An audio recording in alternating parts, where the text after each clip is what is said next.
Hello, it's your girl Ericka Duval here, and welcome to my channel. Now today we're gonna be talking about how the time that I did not listen to my sister and I scraped half of my face off.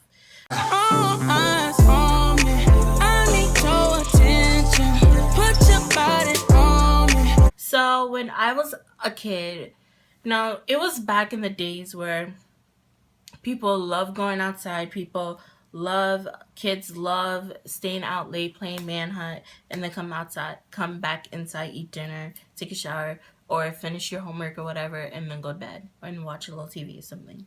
So one day I didn't go outside, I stayed home, and then it started getting late, and I was like, you know what, I haven't went outside yet, let me go outside.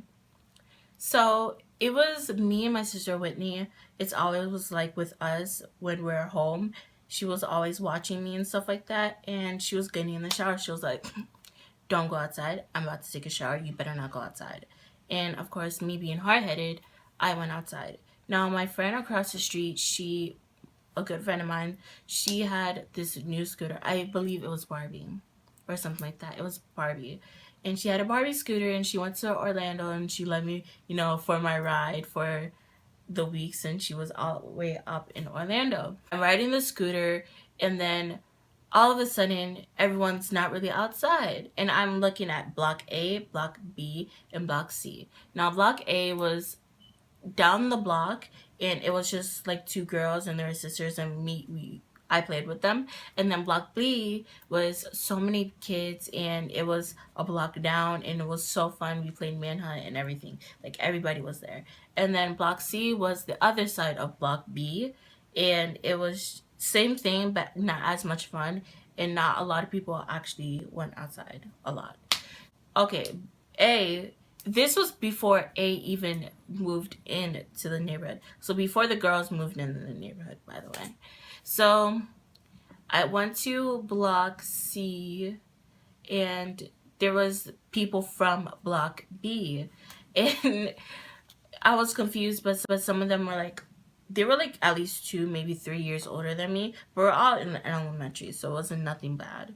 So they were just chilling, and I was like, and it started getting late, and the street lights started coming on, so everyone started walking home, and I was like, you know what, thank God, since I'm all the way at the other end of the neighborhood, I was like, you know what, thank God, like, I got a ride, I got the scooter. So I'm over here riding the scooter in the middle of the road. I don't know why, but I choose the middle of the road. I think it was like a faster route.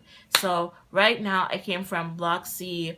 Now I'm like literally on Block B, basically. Yeah, I'm about to be on Block A, and then all of a sudden I look on the floor to see, like, I look on the road to see if I would trip off anything. I don't see no rocks and nothing like that. And all of a sudden, I hear, and I fall on the floor. Now, the way I fell was, like, I don't think someone pushed me. It all happened so fast. Like, it felt like, you know how you play with kids and you do the Superman? It felt like that. I just, like, hopped.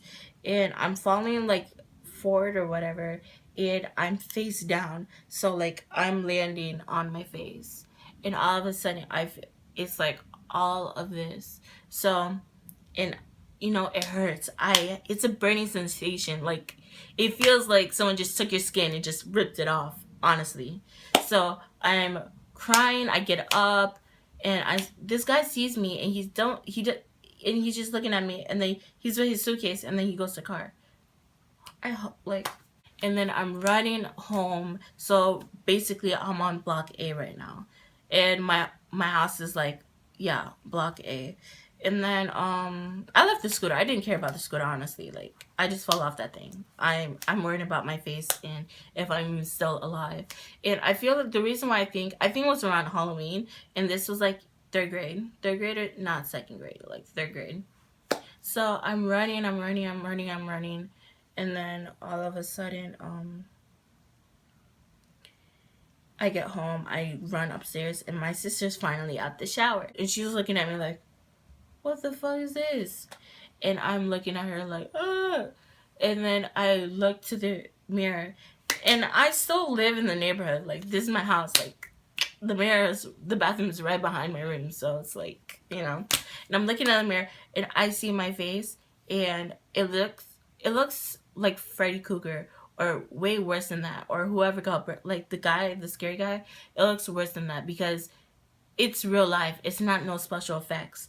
And all of us, all like right here is basically gone. And I see like blood. I see me, and I think I saw a bone, my cheekbone, like bone, for real, for real. And I was like, I couldn't look at myself. It was just like, it was very difficult for me. Like, I looked in the mirror and I was like, ever since then, like after looking in that mirror, I never looked at myself again. So we go across the street, and which is like her friend's house, and he and his mom was like, they did something to my face. They put rubbing alcohol, whatever you want to call it, on my face, and then put a lot of Neosporin and bandages. And honestly, God, Neosporin helped me. It healed my face. I may look ugly, but like, it healed my face, and I don't really even have scars. Thank God, I don't really have scars. We didn't go to hospital. My mom didn't. My mom told me that like that was good. I bust my ass because I did not listen or something like that. You learn your lesson. So, so that's so yeah, that happened, and what happened? And then I remember I didn't go to school for a couple days. I really didn't. I didn't go to school for a couple days. And I went back to school, and no one really bothered me nor asked questions. Like the lunch lady was like, "Oh," she said she pointed out my bandages, but it wasn't like in a rude teasing way. It was like in a cool way. I didn't really get in trouble. Yeah, like no one bothered me. I went to school. It was no matter what. And then after, like when my face started healing or whatever, like at the end of the month or something, my sister, since she worked at the daycare that I was at, she like took off my bandage because your skin needs to breathe. And I was like, it wasn't too bad, but it was like, you can look at my face. And some kid was like, I was like, "Can I play with you?" And they were like, "No." I was like, what happened after that?